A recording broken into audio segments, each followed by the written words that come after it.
at the time, and he's trying to investigate that. And then people that are, adjacent to Robert Maxwell hire him, to work on security at the World Trade Center, and he dies in the attacks conveniently when, as far as I'm aware, not many other, if any other, Kroll employees died that day.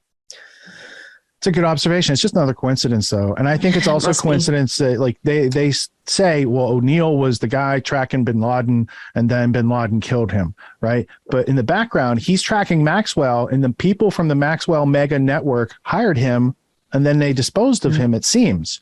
It would seem, unless he has a fake identity and he's living in Dubai. I don't know. We don't really know. Right. There were some people who speculated because he used to hang out at Elaine's, and he was like someone who sought after fame and these sort of things, that he might have been someone who took a deal and said, we're going to use you as part of the myth and move you over here. I don't know, but his remains were found by, I think, Jerome Hauer from Kroll Associates, which I also found was a little interesting. Mm-hmm.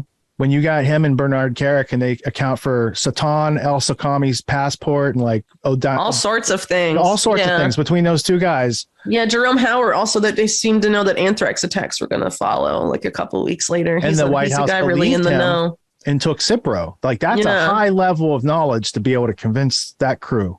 Well, anyway, I'm sure it's just coincidences. All right, so we have a little bit of time left, because I know you said you had an open window for 2 hours, but I also know that you're trying to recover, and you're doing a great job right now. No, I just have sick brain. You know how it is. Hey, a lot of other people would have just canceled and said, I'm sick today. And you're like, no, let's go for it. Let's kick them in the balls. Let's get this information out there. Yeah, that's pretty much how I do it. Yeah. So you're wrapping it up toward the end of volume 1, and you bring back Roy Cohn and Cy Newhouse. That's a billionaire publishing magnate family of Condé Nast, Donald Trump, the Studio 54 hedonism, and all these sort of things. Mm-hmm. He was the lawyer for Studio 54. Yeah. And there was apparently sex blackmail here, and I didn't include it in the book, but it had like weird connections to the HIV AIDS issues of that era, and like all sorts of weird stuff going on around Studio 54. And he's the lawyer for it, right? I heard somewhere that the owners of Studio 54, one of them had family intelligence ties. And I saw it documented somewhere, but when I was writing the book, I couldn't find it, so I didn't include it. But I think that's somewhere out there. Because you can always put that in volume 3. And I'm the same way. Like, I'll look for years for a quote, but if I can't find where that was sourced, I'm not gonna run with it. Yeah, likewise.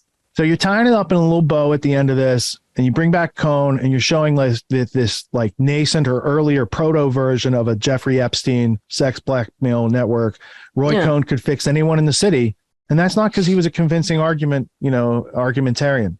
It's because he knew how to get the drop on people, find their weaknesses, exploit, right? Mm-hmm. And that's gone on for thousands of years. And I think for people to say that's conspiracy theory, to be like, wait a minute, was it conspiracy theory when Machiavelli was teaching about it? Was it, for them not to recognize these layers of very